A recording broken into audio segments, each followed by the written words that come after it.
¿Ya lo encontró?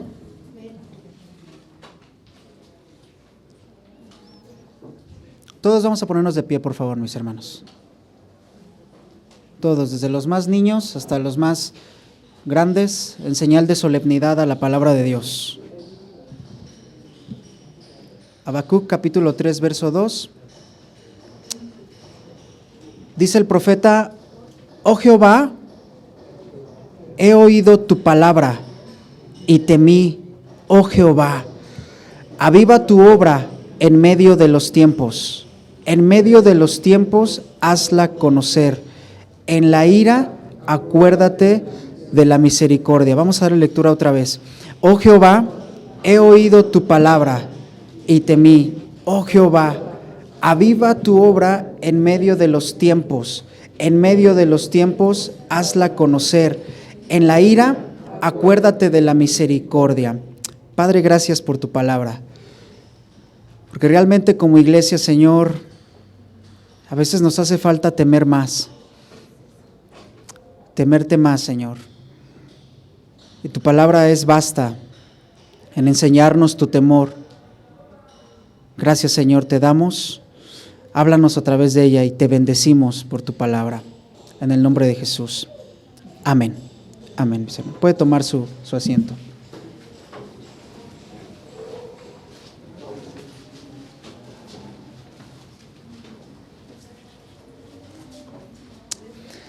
El tema que vamos a estar estudiando en esta noche, hermanos, vamos a tratar de concentrarnos, no distraernos. Se titula El avivamiento de la iglesia. El avivamiento de la iglesia. Cuando hablamos del avivamiento de la iglesia, hablamos de un tema que en la Escritura es constante, que en la Escritura es muy mencionado por parte del Señor. Y esta cita del profeta Habacuc que acabamos de leer narra algo muy importante para nosotros. El profeta dice: Oh Jehová, he oído tu palabra y temí, oh Jehová. La pregunta es, ¿qué palabra había oído el profeta Habacuc para decir esto que escribió aquí en el capítulo 3, verso 2? ¿A qué se está refiriendo aquí, mis hermanos? Aquí se está refiriendo el profeta al juicio que iba a venir a la nación de Israel a causa de su pecado. Un juicio que iba a venir por medio de los babilonios, hoy lo sabemos porque tenemos la escritura completa. Y el profeta habla y dice: Oh Jehová, he oído tu palabra. Es decir, he oído que el juicio va a venir y temí. ¿Y cuántos saben que el Señor está pronto a venir, mis hermanos? Está pronto a venir. ¿Y qué es lo que tenemos que hacer?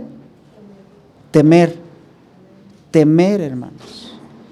A mí me entristeció mucho una publicación en internet de una persona que dijo, más o menos así, puso: bueno, se dice que el Señor ya viene, pero hoy no vino, entonces voy a comer palomitas. Sin duda esa persona no teme a Dios. Y a veces, hermanos, se nos olvida como iglesia que el Señor va a venir. Va a venir. Y la única manera en la que el pueblo de Dios, entiéndase nosotros como iglesia, no solo nosotros somos la iglesia, sino todos los creyentes en Cristo en el mundo, la única manera en que la iglesia va a librar el juicio de parte de Dios es a través de un avivamiento. No hay otra forma de librar la ira de Dios, hermanos, el juicio de Dios. De la misma manera en que el avivamiento, el Nínive, cuando Dios mandó al profeta Jonás, ¿se acuerdan? Fue la única forma en que ese pueblo se podría librar del juicio que vendría a esa nación. Y por ello Dios mandó a un profeta. Cuando hablamos de un avivamiento en la iglesia, hablamos de que la iglesia está dormida en ciertos aspectos de la vida cristiana, mis hermanos. Pero el avivamiento no es un tema místico o que hace alusión solamente a maravillas o milagros, como se ha enseñado. Eso no es el avivamiento. El avivamiento es un tema fundamental en la iglesia, básico en la iglesia, y que cada congregante debe buscar fervientemente y en todo momento, mis hermanos. Uno de los obstáculos más fuertes para que la iglesia se avive es el desánimo. Los que están anotando ahí, anótenlo, mis hermanos. uno de los obstáculos más fuertes para que la iglesia se avive, o que ha causado o impedido que la iglesia se avive, es el desánimo. Un desánimo causado por las pruebas o por las aflicciones de la vida misma o del ministerio. ¿Alguien se acuerda cuando el apóstol Pablo le dijo a Timoteo, aviva el fuego del don que hay en ti? En 2 de Timoteo. Fíjense, si ustedes leen completo el capítulo 1 de la segunda carta, se van a dar cuenta que Pablo se estaba refiriendo o estaba exhortando a Timoteo a que las pruebas o las aflicciones de la vida o del ministerio no apagaran o no lo hicieran desanimar. Y Pablo le dice, Timoteo, constantemente aviva el fuego del don que hay en ti, resiste las pruebas. Y uno de los impedimentos que impide, valga la redundancia, que los cristianos seamos avivados, es que nos dejamos vencer por las pruebas o por las aflicciones fácilmente, mis hermanos. Vamos a ver algunos aspectos, o 2 o 3 aspectos, de lo que no es un avivamiento en la iglesia, según la Escritura. En primer lugar, mis hermanos, un avivamiento no es solo sanidades y milagros. Un avivamiento no es solo sanidades y milagros.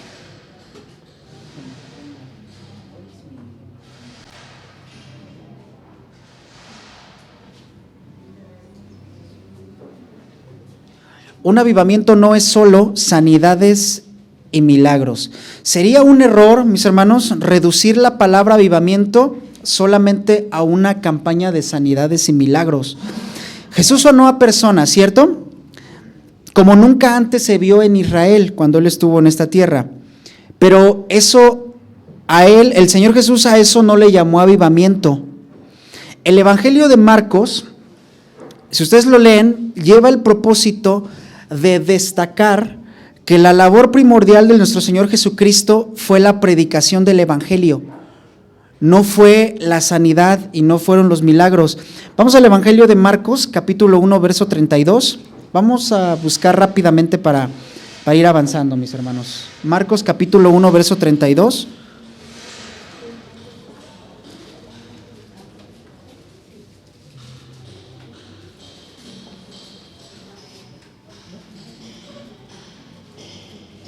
Y fíjese lo que escribe el evangelista. Marcos capítulo 1, verso 32. Cuando llegó la noche, luego que el sol se puso, le trajeron a todos los que tenían enfermedades y a los endemoniados. Ahí estaban los paralíticos, los cojos, los ciegos, la enfermedad que usted quiera. Verso 33. Y toda la ciudad, ¿qué hizo? Se agolpó a la puerta por este propósito, ¿no? Verso 34. Y sanó a muchos que estaban enfermos de diversas enfermedades y echó fuera muchos demonios y no dejaba hablar a los demonios porque le conocían. Y al otro día, noten el verso 35, levantándose muy de mañana el Señor, siendo aún muy oscuro, para que el bebé no lo interrumpiera, antes de que los niños se fueran a la escuela, antes de todas las actividades, el Señor se levantó, ¿cierto? Siendo muy de mañana, cuando nadie te puede interrumpir, ahí es el momento, o sea, no hay pretexto para no orar, nomás hay que levantarnos más temprano. Siendo muy de mañana, aún oscuro, salió, ¿quién? ¿De quién habla? El Señor Jesús, y se fue a un lugar desierto, y ahí, ¿qué hacía? Oraba. Y le buscó Simón y los que con él estaban. ¿Quiénes estaban con él? Los enfermos. Verso 37. Y hallándole le dijeron, todos te buscan. ¿Quiénes son esos todos? Los enfermos, los cojos, los endemoniados. Y vean la respuesta del Señor en el verso 38. ¿Qué les dijo? Ahorita enseguida voy a orar por ellos para que sanen. ¿Sí les dijo así?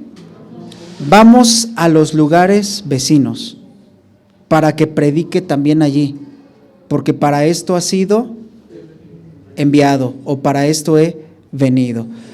¿Para qué vino el Señor Jesús, mis hermanos? Para predicar el Evangelio. Esa fue su misión primordial. Otros pasajes como, no los busques solo los que anotan, Mateo 9:22, Marcos 10:52, Lucas 7:50, Lucas 8:48, Lucas 17:19, Lucas 18:42, etcétera, nos hablan de que Jesús destacaba la fe de las personas enfermas no para sanidad, sino para salvación. ¿Se acuerdan que él decía? Tu fe te ha salvado. De hecho, fíjense, ¿se acuerdan de la mujer del flujo de sangre? Que llevaba 12 años, ¿no? Dice la Escritura, con esa enfermedad del flujo sanguíneo. Esa mujer se dice que por el número de años que llevaba con esa enfermedad, ella ya estaba, ¿cómo se dice? Desahuciada. Médicamente ella ya iba a morir. Ella ya estaba totalmente desahuciada, ya estaba próximo a morir. ¿Alguno de ustedes ha tenido la oportunidad de, a lo mejor con un familiar, acompañarlo en los momentos últimos de su vida, donde ya está desahuciado, ya para morir? ¿Qué es lo que busca esa persona? ¿Busca su sanidad a como dé lugar? Los que han estado verdaderamente en una situación así, no. Esas personas ya buscan tener paz, reconciliarse con Dios e irse con el Señor. Ya están en un estado de resignación, ¿cierto? Así estaba esta mujer.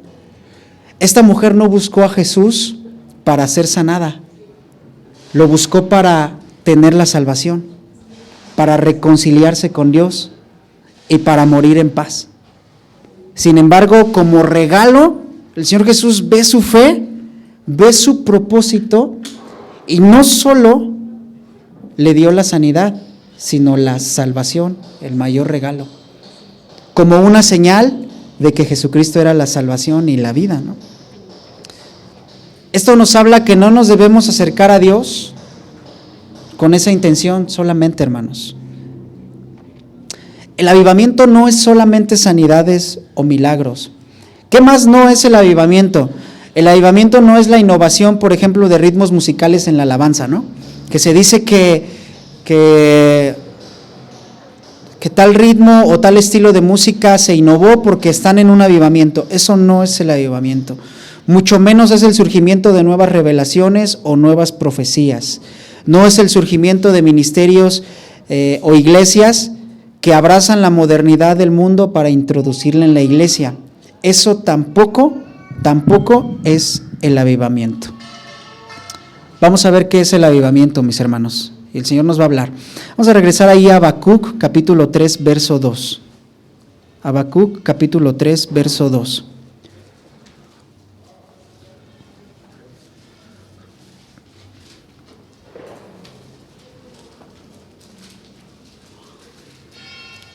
Oh Jehová, he oído tu palabra.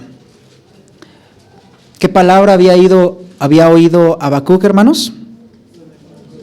El juicio que vendría. ¿Y qué hizo él? Temió. Oh Jehová. El Señor viene pronto, ¿sí lo sabe? Y dice la Biblia que todos compareceremos ante el tribunal de Cristo. Todos, hermanos. ¿Qué es el avivamiento? Habacuc dice, aviva tu obra en medio de los tiempos.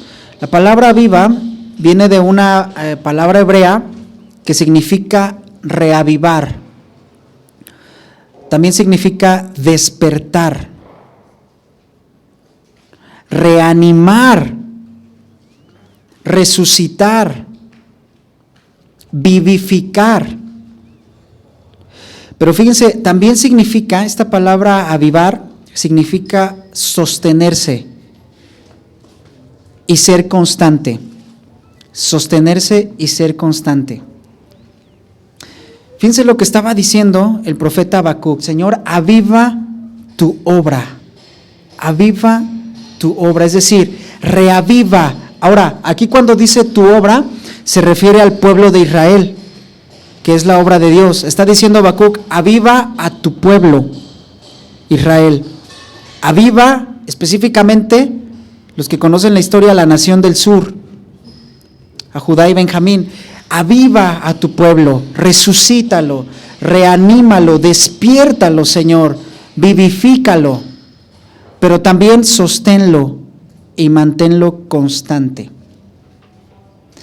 Fíjense, la nación de Israel, el pueblo de Israel, había muerto, estaba dormido, no estaba vivificado a causa del pecado, entre otras cosas, de la enfermedad, del desánimo. El avivamiento significa la restauración de la vida espiritual de los creyentes. La restauración de la vida espiritual de los creyentes. De algo, de algún área de nuestra vida, hermanos, que estemos dormidos o hayamos descuidado delante de Dios, hermanos.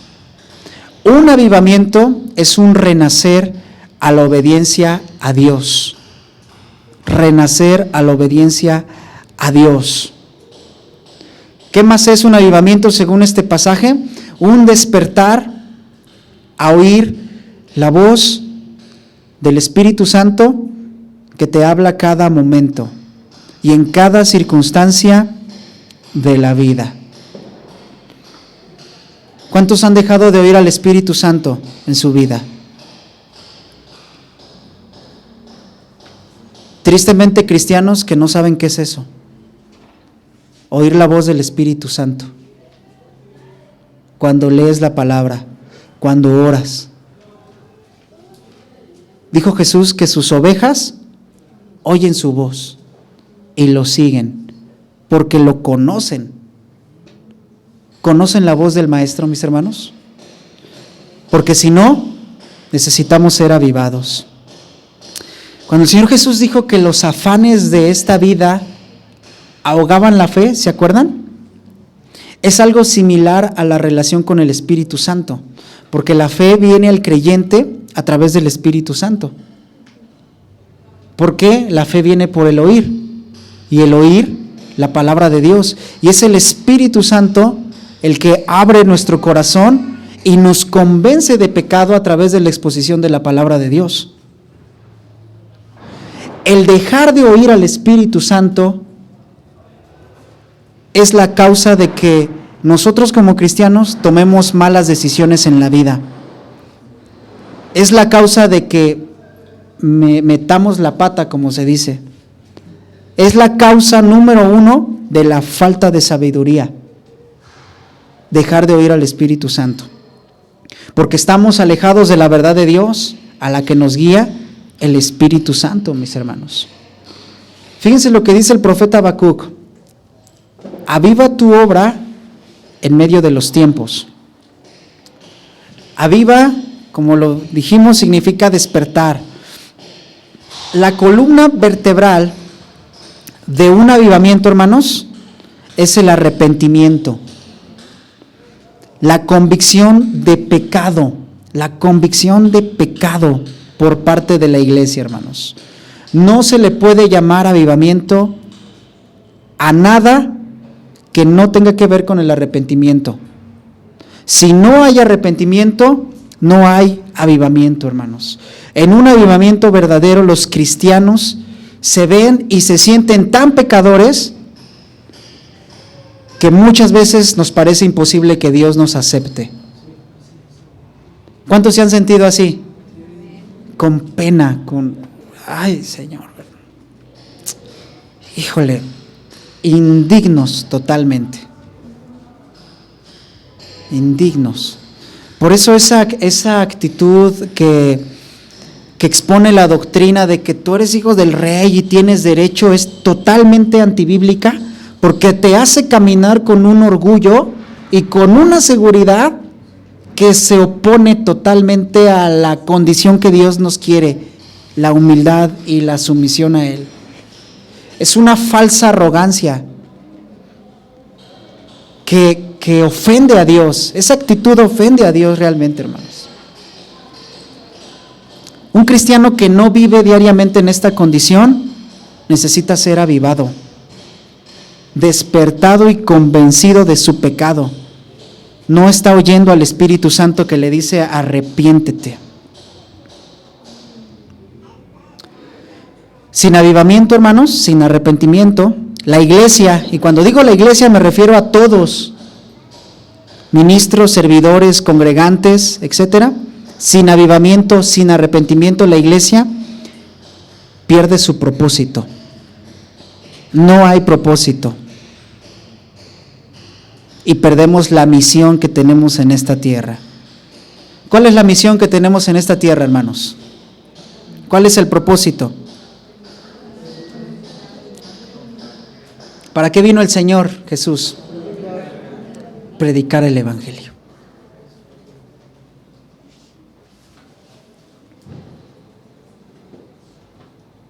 Un cristiano que no predica el Evangelio necesita ser avivado. Vamos a ver un texto que ilustra esto perfectamente. Oseas, el profeta Oseas, capítulo 10, verso 12. Oseas, capítulo 10, verso 12, ahí atrasito de Habacuc.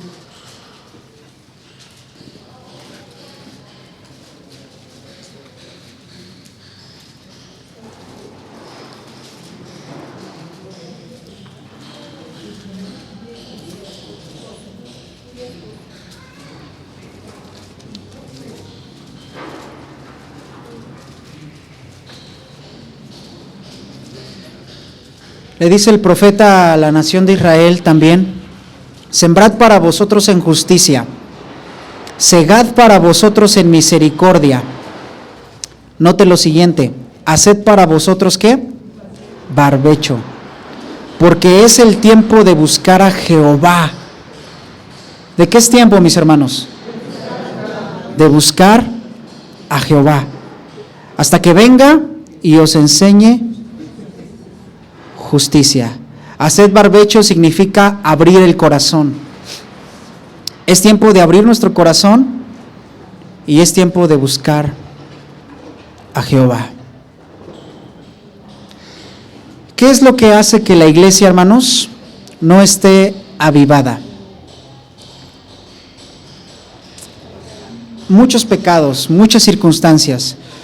Vamos a mencionar algunos solamente. Y cuando veamos o notemos algunos de estos síntomas en nosotros, creo que es tiempo de pedirle al Señor que nos avive. La ingratitud.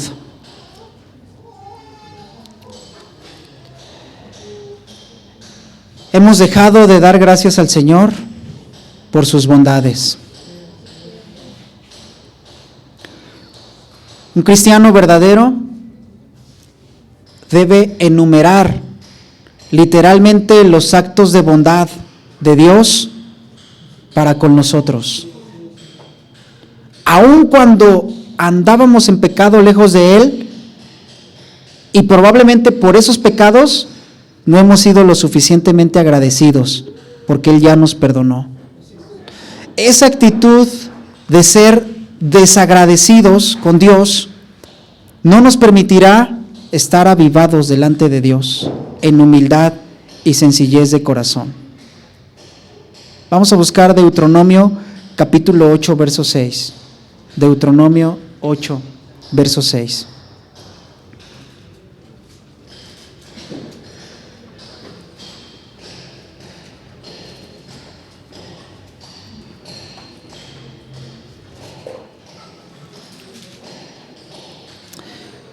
Fíjense lo que dice la Escritura. Guardarás pues, ¿qué? Los mandamientos de Jehová tu Dios, andando en sus caminos y temiéndole. Porque Jehová tu Dios te introduce en la buena tierra, tierra de arroyos, de aguas, de fuentes y de manantiales que brotan en vegas y montes, tierra de trigo y cebada, de vides, higueras y granados, tierra de olivos, de aceite y de miel, tierra en la cual no comerás el pan con escasez, ni te faltará nada en ella, tierra cuyas piedras son hierro, y de cuyos montes sacarás cobre, y comerás, y te saciarás, y bendecirás a Jehová tu Dios por la buena tierra que te habrá dado. Cuídate solamente de no olvidarte de Jehová tu Dios, para cumplir sus mandamientos, sus decretos y sus estatutos que yo te ordeno hoy. No suceda que comas y te sacies y edifiques buenas casas en que habites, y tus vacas y tus ovejas se aumenten, y la plata y el oro se te multipliquen, y todo lo que tuvieres que se aumente, y que pase, y se enorgullezca tu corazón, y te olvides de Jehová tu Dios, que te sacó de tierra de Egipto, de casa de servidumbre, que te hizo caminar por un desierto grande y espantoso, lleno de serpientes ardientes y de escorpiones y de sed, donde no había agua, y Él te sacó agua de la roca del pedernal, que te sustentó con maná en el desierto, comida que tus padres no habían conocido, afligiéndote y probándote, para a la postre hacerte bien. Y digas en tu corazón: mi poder y la fuerza de mi mano han traído esta riqueza. Sino acuérdate de Jehová tu Dios, porque Él te da el poder para hacer las riquezas, a fin de confirmar su pacto que te juró a tus padres, como en este día. Mas si llegares a olvidarte de Jehová tu Dios, y anduvieres en pos de dioses ajenos, y les sirvieres a ellos, y te inclinares, yo lo afirmo hoy contra vosotros, que de cierto perecerás.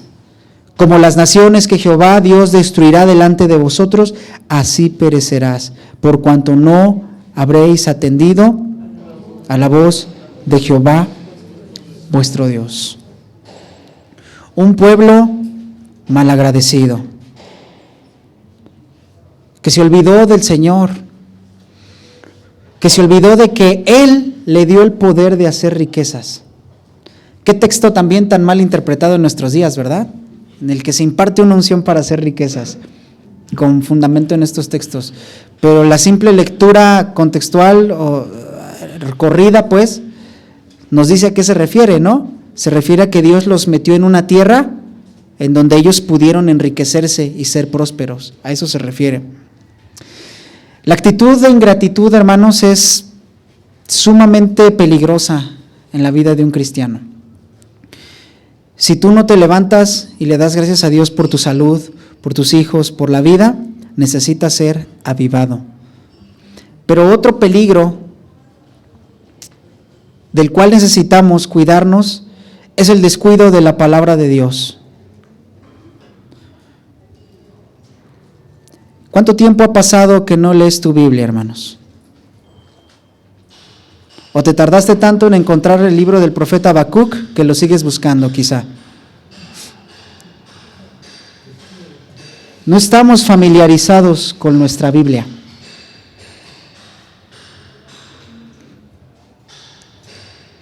Pero la Biblia no se lee, se estudia. Se lee el periódico, pero la Biblia se estudia. Leerla realmente buscando a Dios, buscando la sabiduría y la guianza de su Espíritu Santo en cualquier circunstancia en la que estemos pasando.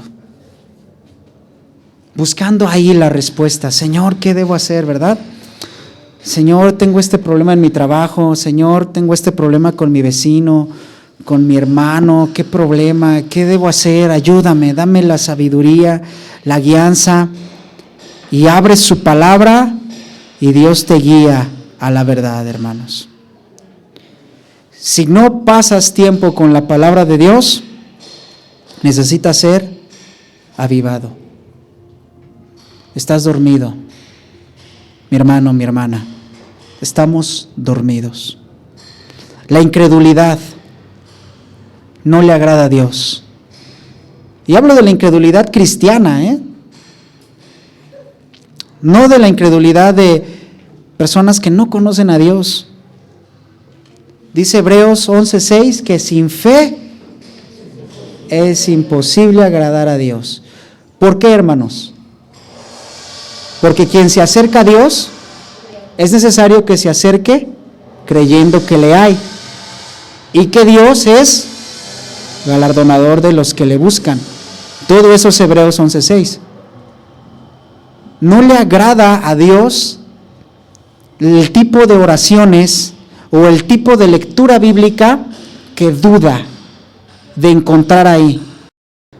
Oraciones que dicen, bueno, pues voy a orar, pero no sé si Dios me puede ayudar. Mejor no ores. Sería lo mismo, porque sin fe es imposible agradar a Dios. Es necesario que cuando nos acerquemos a Dios, creamos que nos va a oír y que el Espíritu nos ayuda a pedir como conviene, porque a veces nuestro entendimiento es corto y limitado.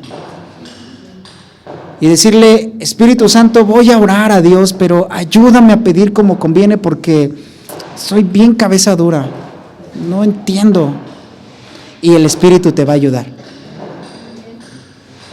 El descuido de la oración, hermanos. El descuido de la oración.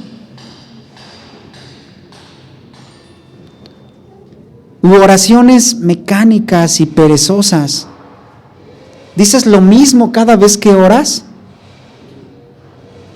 ¿O eres capaz de recitar al menos el Salmo 23 de memoria en oración a Dios? Una cosa es leer el Salmo 23 y otra cosa es orar el Salmo 23, hermanos. Memoricen su palabra, mediten su palabra y oren su palabra. Es verdad, la suma de sus palabras es la verdad, dijo David. Oren, hermanos, adoren a Dios con su palabra.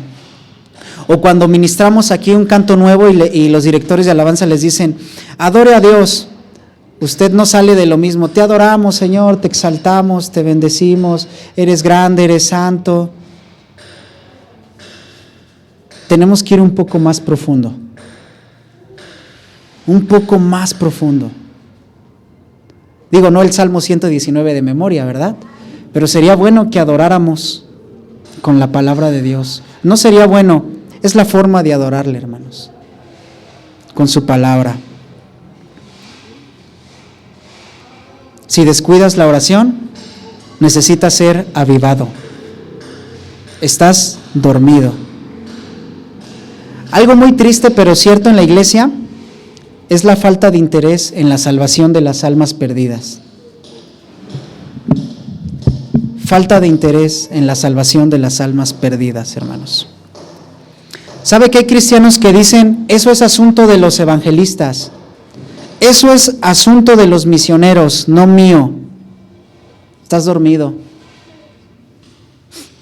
En esta semana, ¿a cuántos le hablaste de Cristo?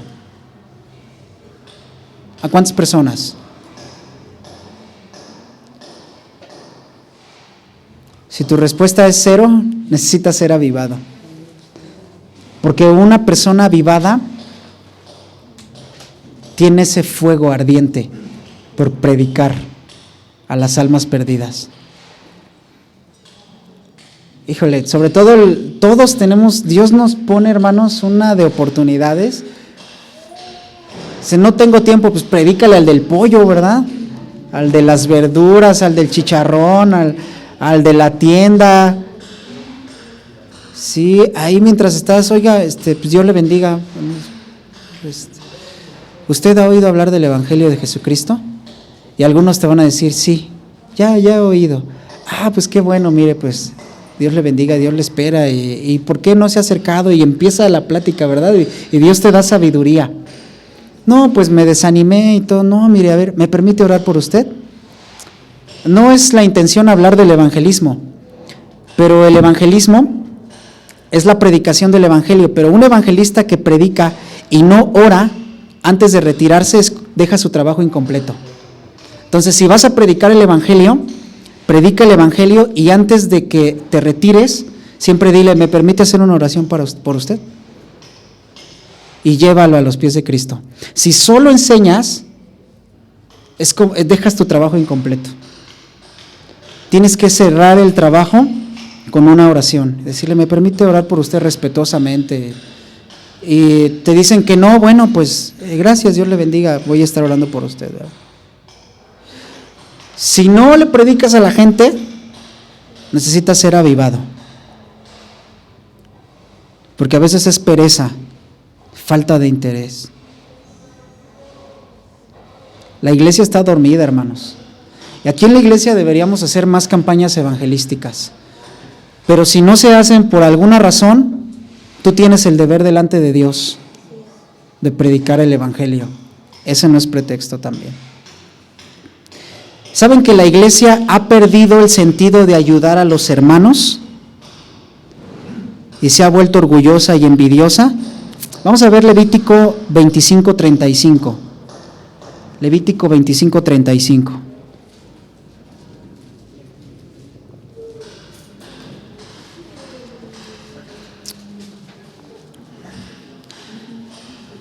El buen samaritano. Seguramente el buen samaritano leyó esta porción de la Escritura. Fíjense lo que habla la Biblia. Cuando tu hermano, ¿qué? Empobreciere. Esta palabra empobrecer no significa económicamente, aunque lo incluye, sino significa cualquier adversidad o cualquier problema en el que tu hermano se encuentre, cualquier situación adversa. Cuando tu hermano se encuentre en cualquier situación adversa y se acogiere a ti, ¿tú qué tienes que hacer? Ampararlo como forastero y extranjero, y además vivirá contigo. Órale. No tomarás de él, ¿qué? Usura ni ganancia, sino tendrás temor de tu Dios, y tu hermano vivirá contigo. No le darás tu dinero a usura, ni tus víveres a ganancia. Yo, Jehová vuestro Dios, que os saqué de la tierra de Egipto para daros la tierra de Canaán para ser vuestro Dios. Es decir, aquí el Señor compara la misericordia y la generosidad que tuvo para con su pueblo, y se la pone de ejemplo para que el pueblo la tenga con los demás, ¿verdad? Verso 39, y cuando tu hermano empobreciere, estando contigo, y se vendiere a ti, no le harás servir como esclavo, como criado, esto significa como siervo, como extranjero estará contigo hasta el año del jubileo te servirá.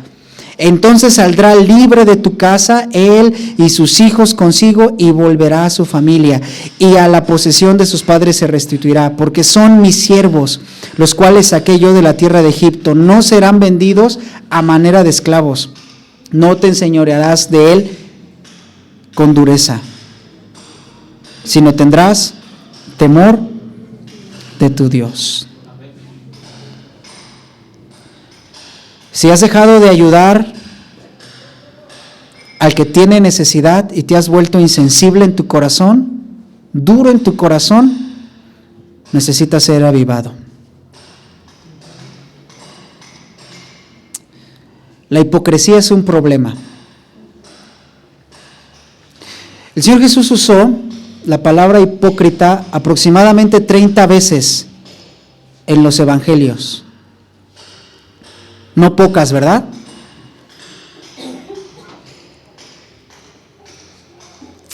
La palabra hipócrita que usó el Señor Jesús cuando les hablaba a los líderes religiosos, a los ministros, significa en el griego de carácter inestable.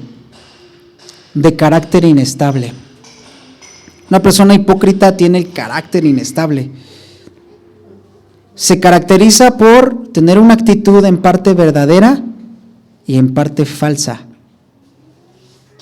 En parte verdadera y en parte falsa. Una persona hipócrita presenta la fantasía como si fuera la verdad, y la verdad como si fuera fantasía. No debemos ser así, hermanos. Debemos ser íntegros en nuestro carácter. Si nuestro carácter es inestable, debemos pedirle al Señor que nos ayude a ser íntegros.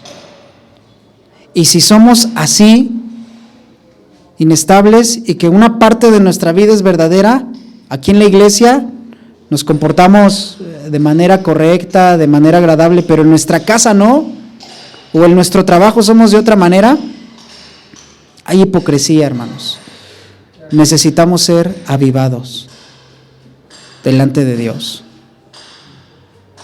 Muchas cosas que nos permiten estar avivados. Muchas cosas. Hay varias formas de notar cuando una persona o una iglesia está avivada. Se puede notar, eso es obvio. Todas las situaciones que hemos estado comentando hacen que la iglesia esté perezosa, esté dormida en aspectos en los que debe estar despierta. Hoy se han perdido muchos valores cristianos, hermanos, como los que mencioné: el ayudar al prójimo, el predicar el evangelio. Y hay pocas voces que realmente mencionen esto. Pero vamos a ver el ejemplo, o dos ejemplos de una iglesia avivada, hermanos. En un tiempo en el que el Señor también levantó dos líderes tremendos. Y vamos al libro del profeta y sacerdote Esdras,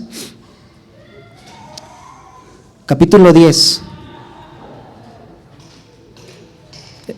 Considerado padre de los escribas.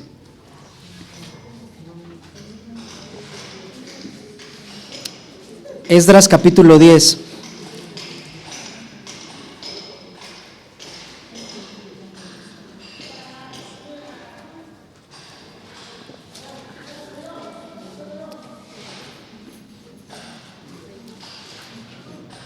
Antes de Salmos. Esdras, Nehemías, Esther, Job, Salmos, Proverbios, antes de Salmos. Esdras, capítulo 10. Ponga mucha atención en estos textos, hermanos. Porque dice la Biblia que mientras oraba Esdras,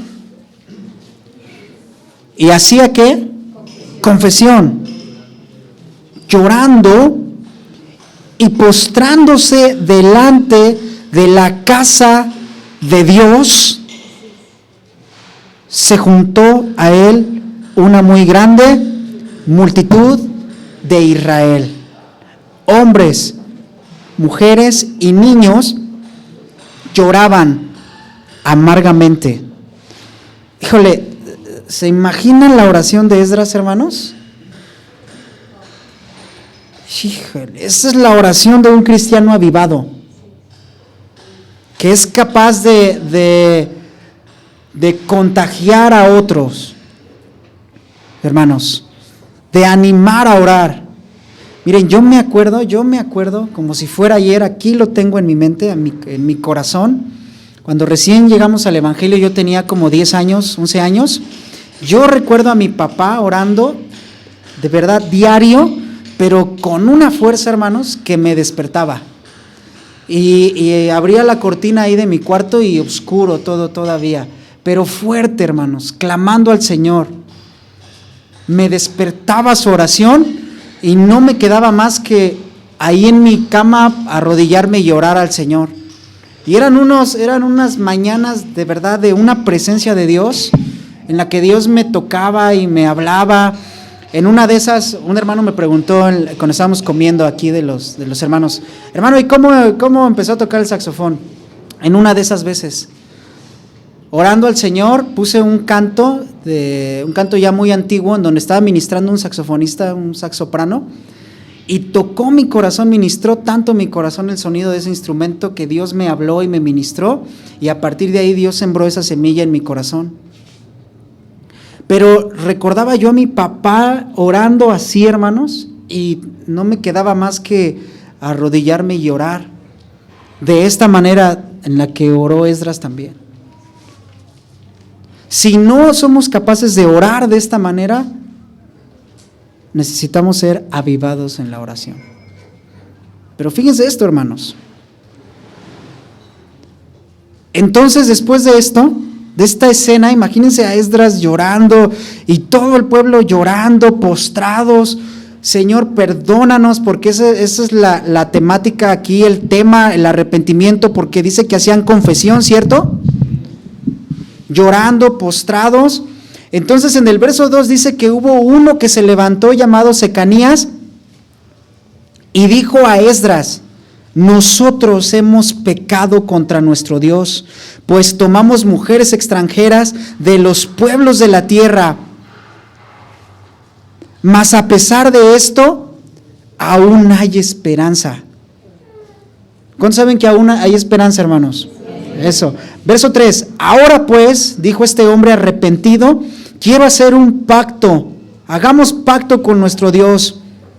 Y el pacto consiste en que despediré a las mujeres y a los nacidos de ellas según el consejo de mi Señor. Esto significa según la ley, y de los que temen el mandamiento de nuestro Dios, y hágase conforme a la ley. Y este hombre le dijo a Esdras, levántate, esto es un clamor, por favor Esdras, levántate, porque este es tu deber. Ayúdanos, guíanos a hacer este pacto, y nosotros estaremos contigo. Esfuérzate, Esdras, y pon mano a la obra. Entonces se levantó el sacerdote y los guió en el juramento. Eso significa juramentó. A los príncipes de los sacerdotes y de los levitas y a todo Israel que harían conforme a esto. ¿Y ellos qué hicieron? Juraron. Se levantó luego Esdras de la casa de Dios y se fue a la cámara de Johanán, hijo de Eliasif. E ido allá, no comió pan ni bebió agua. Esto significa ayunó, porque se entristeció a causa del pecado de los del cautiverio. Verso 7, vean esto, mis hermanos.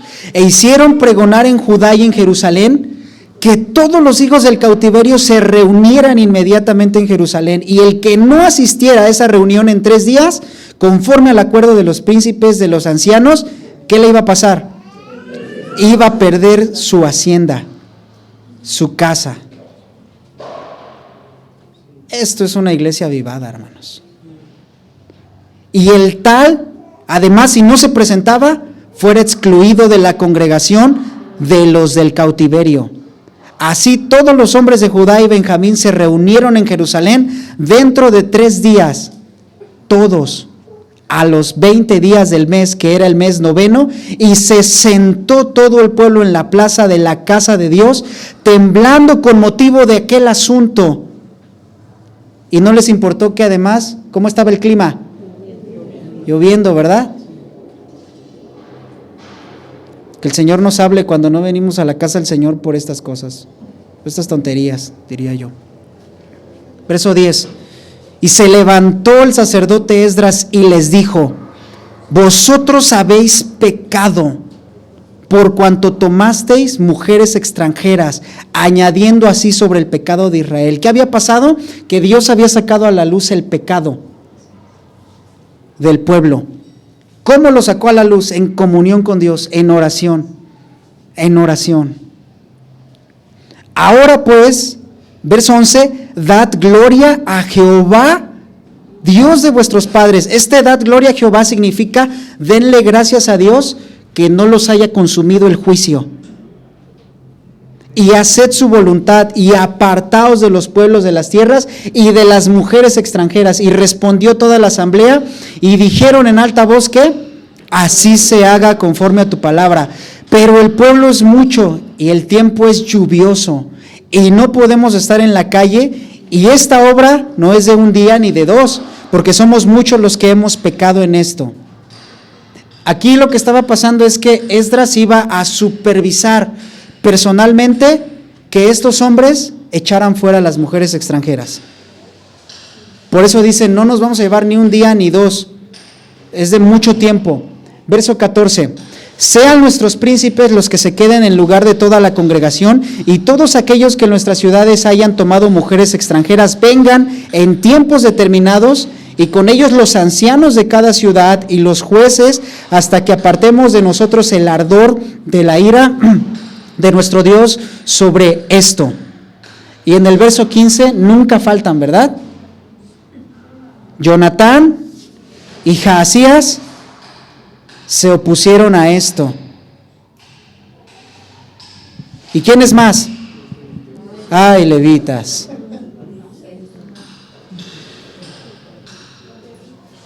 Estaban ministrando, ¿no? En adulterio.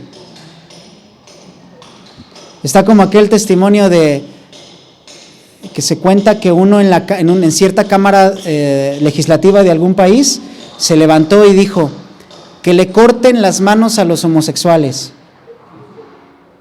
Y se levantó por allá un hombre. ¿Por qué no? Que no se las corten. lo homosexual, ¿no? Verso 16. Así hicieron los hijos del cautiverio, y fueron apartados el sacerdote Esdras y ciertos varones jefes de las casas paternas según sus casas, y todos ellos por sus nombres se sentaron el primer día del mes 10 para inquirir sobre el asunto. ¿Cuándo se sentaron? El primer día del mes 10. En el calendario judío es el 18 de diciembre. Noten esto porque se los digo. Y terminaron el juicio de todos aquellos, ¿cuándo? El primer día del mes primero, el 15 de abril. Del 18 de diciembre del 457 a.C. al 15 de abril del 456, ¿cuántos meses son? 4, ¿no? 4 meses les llevó a hacer esto, hermano.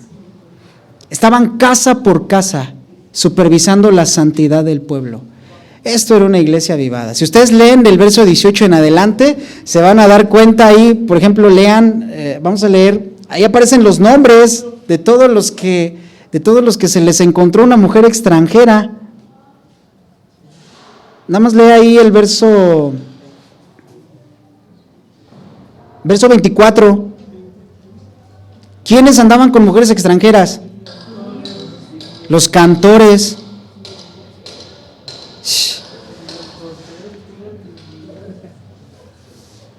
Ahí léalo en su casa.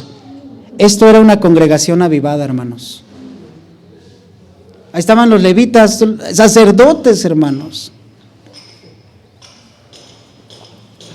Bastó con entrar y tocar a la casa, ¿verdad? Usted, yo le pregunto esto con respeto.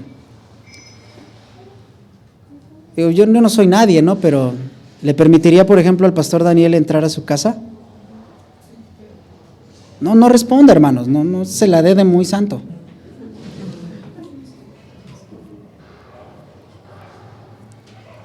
Una persona hace como 15 días, hablando con él, estuvo muy fuerte porque me ofendió en muchas cosas. Y me dijo hipócrita, varias cosas, ¿no?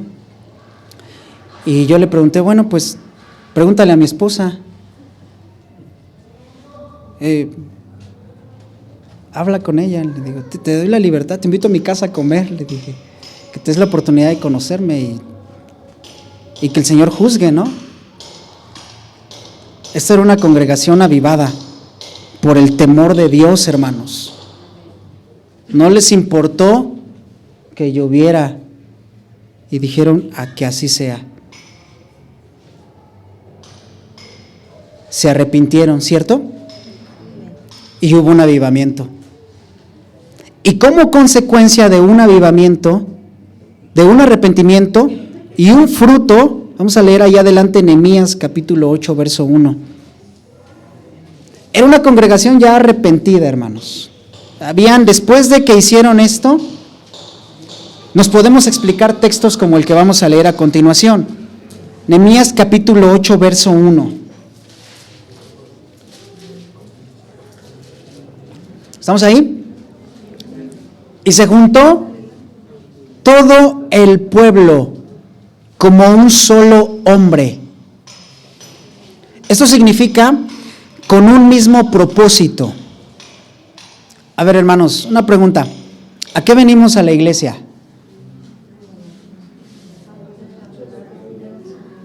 Debemos de tener el mismo propósito al venir a la iglesia, ¿cierto?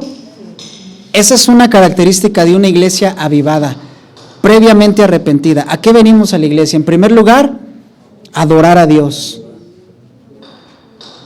En segundo lugar, escuchar su palabra. Y de ahí nos podemos seguir otros propósitos, servirle, etcétera. Pero fundamentalmente, adorarle y escuchar su palabra, ser guiados, brindarle la adoración debida a su nombre, la gloria a su nombre y ser dirigidos por su palabra. Todo el pueblo se explica por qué había esta clase de unidad, porque era un pueblo que se había arrepentido, todos, hermanos.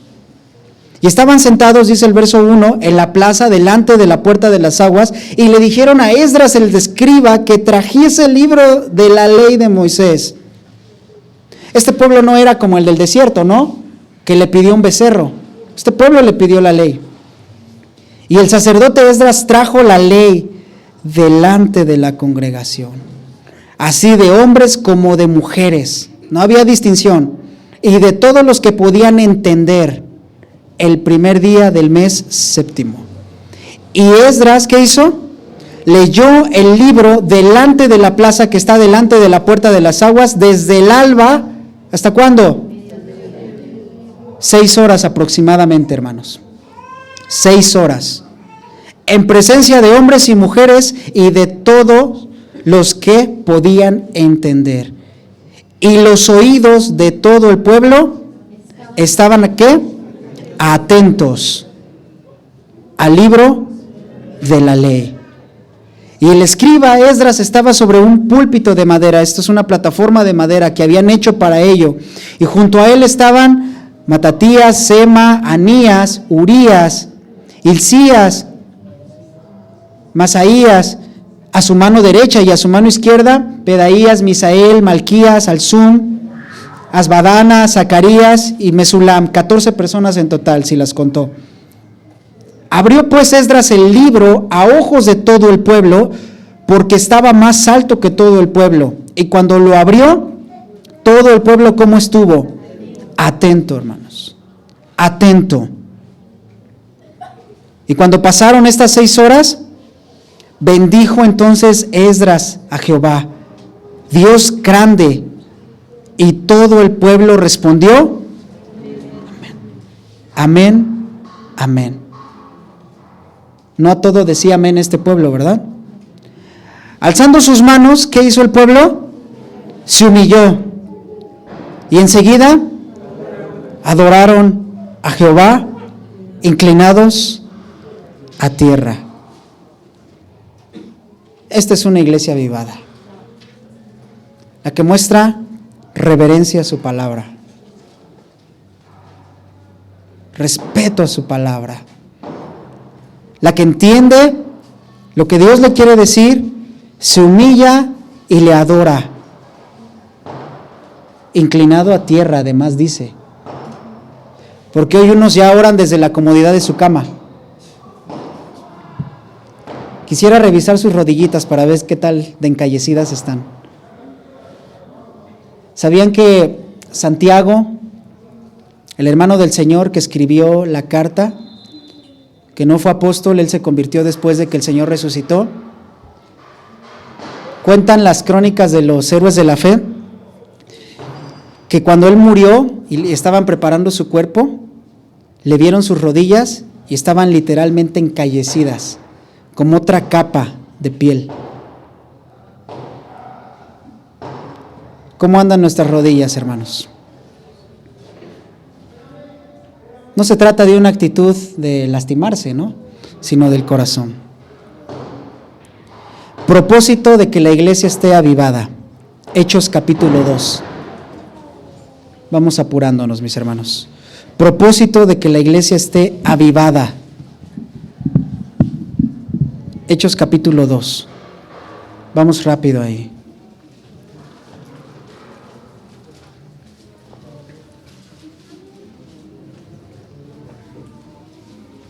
No se olvide de la iglesia de los pastores Esdras y Nehemías.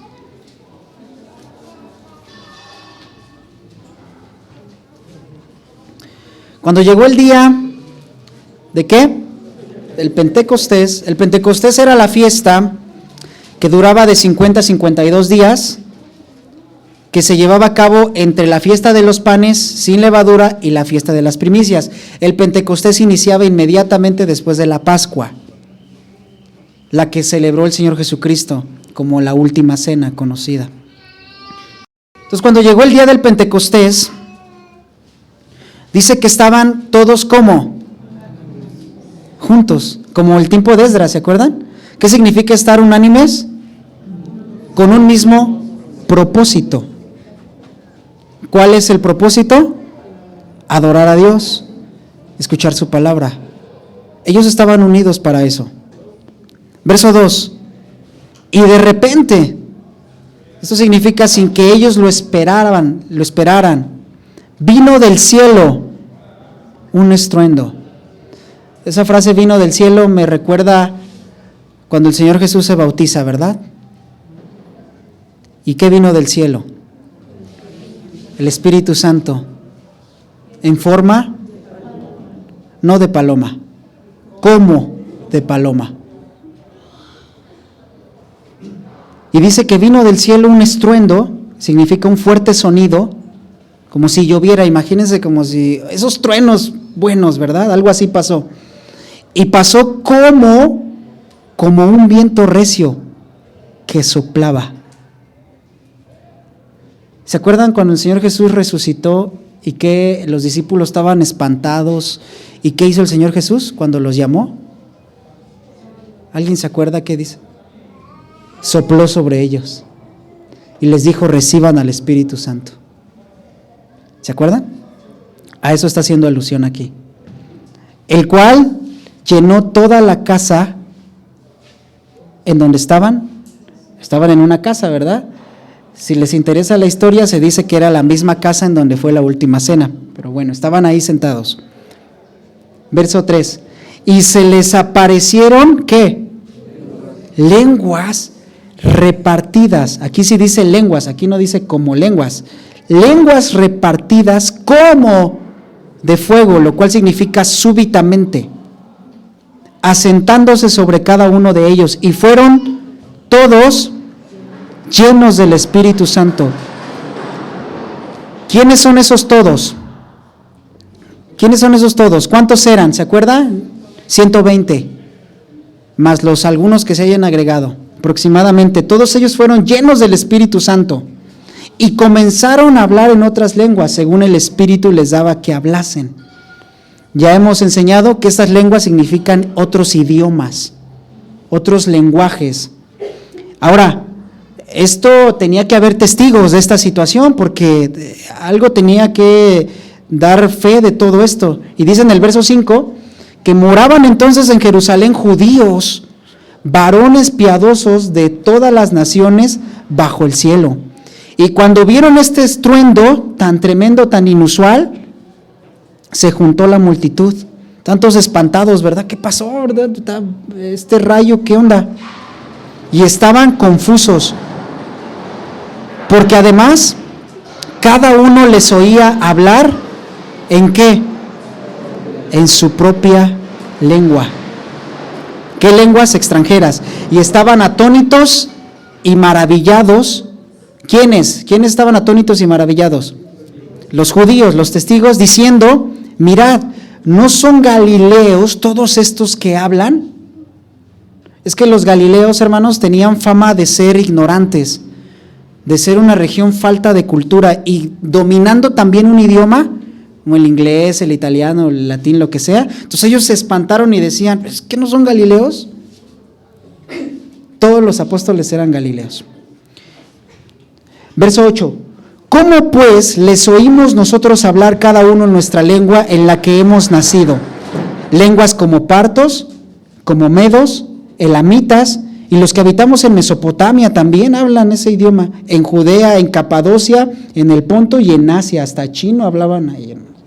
Verso 10, en Frigia y en Panfilia, en Egipto y en las regiones de África, más allá de Cirene, hasta africano, y romanos, latín, hablaban los romanos, griego, residentes, tanto judíos como prosélitos, además cretense, árabe, les oímos hablar en nuestras lenguas. ¿Qué les oyeron hablar, hermanos?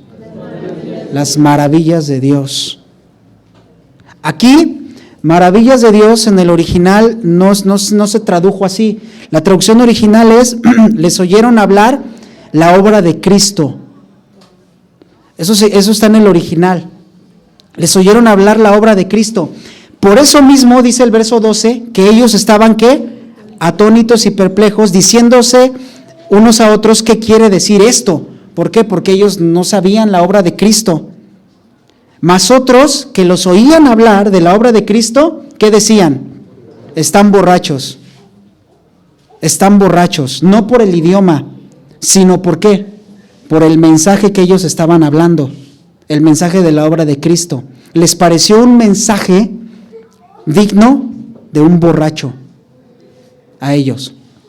Y ellos dijeron, están borrachos. No es posible que el Mesías venga y muera y que ese sea su Mesías. No, es imposible que lo que dicen ellos que resucitó. Están borrachos. A eso se refiere. Pero vean lo que hace Pedro. La iglesia avivada. Pedro entonces se puso de pie con los otros 11. Alzó la voz y les habló diciendo, varones judíos y todos los que habitáis en Jerusalén, esto sea notorio y oíd mis palabras, porque estos hermanos no están borrachos como ustedes lo suponen, puesto que es la hora tercera del día, eran las 9 de la mañana. Mas esto es lo dicho por el profeta Joel, que en los postreros días, dice Dios, derramaré de mi espíritu sobre toda carne, y vuestros hijos y vuestras hijas profetizarán. Aquí, hijos e hijas, no se refiere, hermanos, a tus hijos y a tus hijas, o a mis hijos y a mis hijas, sino se refiere a los hijos de la nación de Israel. Tus hijos y tus hijas profetizarán, que significa predicarán, anunciarán cosas desconocidas, el evangelio.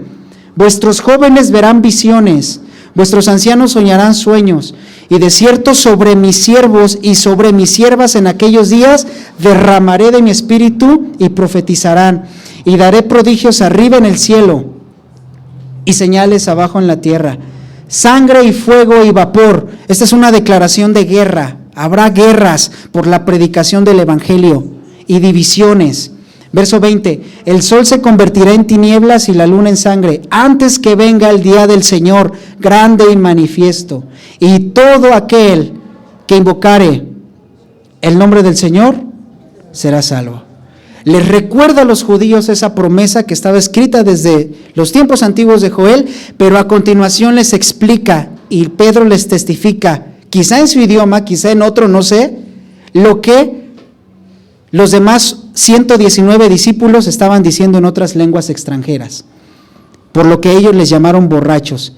Y Pedro les dice en el verso 22, varones israelitas, oíd estas palabras, de lo que estaban hablando los supuestos borrachos. Jesús Nazareno, varón aprobado por Dios entre vosotros, con las maravillas, prodigios y señales que Dios hizo entre vosotros por medio de él, como vosotros mismos sabéis, a este, entregado por el determinado consejo y anticipado conocimiento de Dios, ustedes prendieron y mataron por manos de inicuos, crucificándole, el cual Dios levantó, sueltos los dolores de la muerte, por cuanto era imposible que fuese retenido por ella. Aquí habla de su resurrección. Verso 25, porque el mismo David dice de él, veía al Señor siempre delante de mí, porque está a mi diestra, no seré conmovido, por lo cual mi corazón se alegró y se gozó mi lengua. Aún mi carne descansará en esperanza, porque no dejarás mi alma en el Hades, ni permitirás que tu santo vea corrupción. Me hiciste conocer los caminos de la vida, me llenarás de gozo con tu presencia. Varones, hermanos, se os puede decir libremente del patriarca David, que murió y fue sepultado, y su sepulcro está con nosotros hasta el día de hoy. Pero siendo profeta, y sabiendo que con juramento Dios le había jurado que de su descendencia en cuanto a la carne levantaría al Cristo para que se sentase en el trono, viéndolo antes David, habló de la resurrección de Cristo, que su alma no fue dejada en el Hades, ni su carne vio corrupción. A este Jesús resucitó Dios, del cual todos nosotros somos testigos. Habla de los 12. Así que, exaltado por la diestra de Dios y habiendo recibido del Padre la promesa del Espíritu Santo, ahora ha derramado esto que ustedes ven y oyen. Porque David no subió a los cielos, pero él mismo dice, dijo el Señor a mi Señor, siéntate a mi diestra, hasta que ponga a tus enemigos por estrado de tus pies. Verso 36, sepa pues ciertamente toda la casa de Israel que este Jesús, a quien vosotros crucificasteis, Dios le ha hecho Señor y Cristo. Al oír esto, ¿al oír qué, hermanos? Lo que ellos habían llamado mensaje de borracho, se compungieron de corazón. Una palabra griega que significa algo traspasó su corazón. Esta es una actitud de un verdadero arrepentimiento, ¿verdad? Y dijeron a Pedro y a los otros apóstoles, ¿qué haremos? Pedro les dijo, arrepiéntanse y bautícense, cada uno de vosotros, en el nombre de Jesucristo, para perdón de los pecados, y recibiréis el don del Espíritu Santo. Se traduce, recibiréis al Espíritu Santo. Así como los hermanos que están viendo ustedes y que les dijeron borrachos.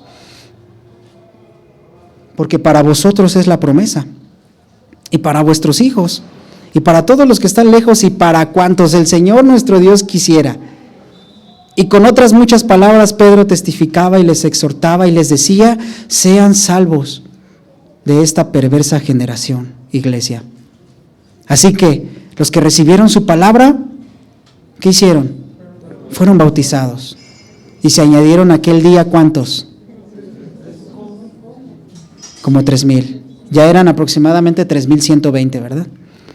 Y ellos perseveraban en la doctrina de los apóstoles, significa lo que les enseñaban los apóstoles, en la comunión unos con otros, en el partimiento del pan, en las oraciones, y a causa de esto sobrevino temor a toda persona, y muchas maravillas y señales eran hechas por los apóstoles. Todos los que habían creído estaban como juntos y tenían en común todas las cosas. Y además, fíjense el verso 45, ellos se ponían de acuerdo para vender ¿qué? Sus propiedades y sus bienes, y lo repartían a todos, lo compartían como lo dice Levítico, según la necesidad de cada uno, y perseverando unánimes cada día en el templo, y partiendo el pan en las casas, comían juntos. ¿Cómo? Con alegría y sencillez de corazón, alabando a Dios y teniendo favor con todo el pueblo. Y a este tipo de iglesias, a estas iglesias, el Señor añade a los que han de ser salvos.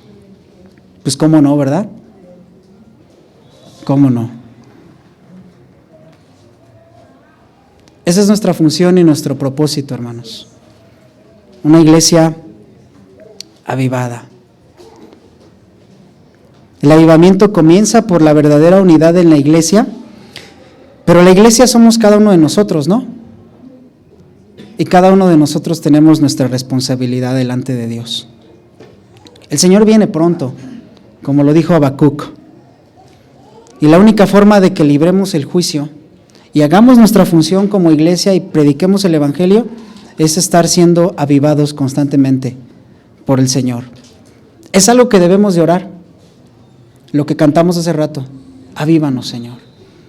Pero al pedirle eso al Señor, el Señor te va a recordar lo que tienes que corregir. Para terminar, leamos Isaías, capítulo 51, y veamos lo que el Señor responde a una iglesia que le dice, Señor, avívame. ¿Cuántos le dicen al Señor, avívame? A ver, dígaselo, hermano. Señor, avívame. Señor, avívame.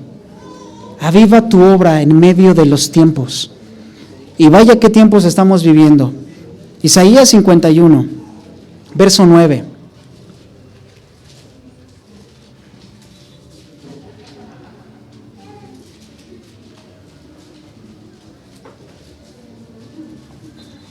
El profeta Isaías le dice al Señor en representación del pueblo, Señor, despiértate, como si el Señor durmiera, ¿verdad?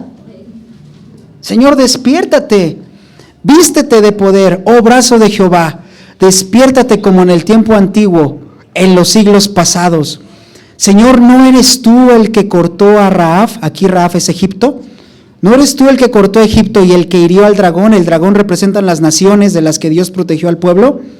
Verso 10, ¿no eres tú el que secó el mar, las aguas del gran abismo, el que transformó en camino las profundidades del mar para que pasaran los redimidos? Ciertamente volverán los redimidos de Jehová, volverán a Sión cantando, y gozo perpetuo habrá sobre sus cabezas. Tendrán gozo y alegría, y el dolor y el gemido oirán. Vean la respuesta del Señor en el verso 12. Ok, ya te escuché, Isaías. Muy bonita tu oración. No creas que se me olvida todo lo que hice. Yo soy vuestro consolador. ¿Quién eres tú para que tengas temor del hombre que es mortal y del Hijo del hombre que es como heno? Más bien, Isaías, dile al pueblo que se han olvidado de Jehová, el Hacedor, el que extendió los cielos y fundó la tierra. Y todo el día temiste continuamente del furor del que te aflige, cuando se disponía para destruir. Pero, ¿en dónde está el furor del que te aflige? Es decir, no los discipliné realmente. El preso, agobiado, será libertado pronto. No morirá en la mazmorra, Isaías, ni le faltará su pan. Porque yo, Jehová, que agito el mar y hago rugir sus ondas, soy tu Dios, cuyo nombre es Jehová de los ejércitos. Y en tu boca he puesto mis palabras. O sea, aquí es como diciéndole, ay de ti si no les dices esto. Y con la sombra de mi mano te cubrí, extendiendo los cielos y echando los cimientos de la tierra, y diciendo a Sión, pueblo mío eres tú. Así que, Isaías, dile al pueblo, despierta, despierta, levántate, oh Jerusalén, que bebiste de la mano de Jehová el cáliz de su ira, porque el cáliz de aturdimiento bebiste hasta los sedimentos. Este es el mensaje de la Biblia, hermanos. Así que le vamos a decir al Señor, avívanos, pero el Señor ya lo respondió aquí, búscame, búscame, búscame. La Biblia es clara. El hombre que conoce la redención debe buscar a Dios. Acercaos, naciones, acercaos a mí, acercaos al Dios y Él se acercará a vosotros. Dice Isaías, venid luego, dice Jehová, vengan. Buscadme y viviréis, dice el profeta Amós. Buscad a Jehová y su poder. Buscad a Jehová siempre su rostro. Póngase de pie y vamos a buscarle. Sin distraernos, diciéndole, Señor, nos hemos olvidado de ti en muchas cosas, Señor. Nos hemos olvidado de ti, Señor.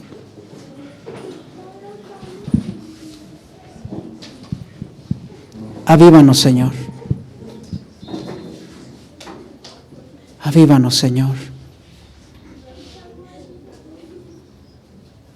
Perdónanos porque hemos olvidado valores bíblicos como iglesia y aún individualmente, Señor. Ten misericordia de nosotros. Avívanos, Señor. Hemos dejado de hacer lo que tu palabra dice.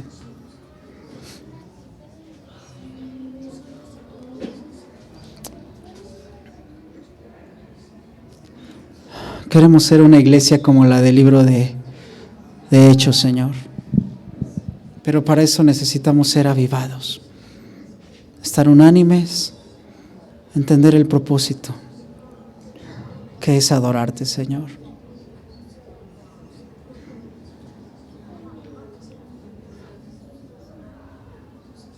Perdónanos, Señor.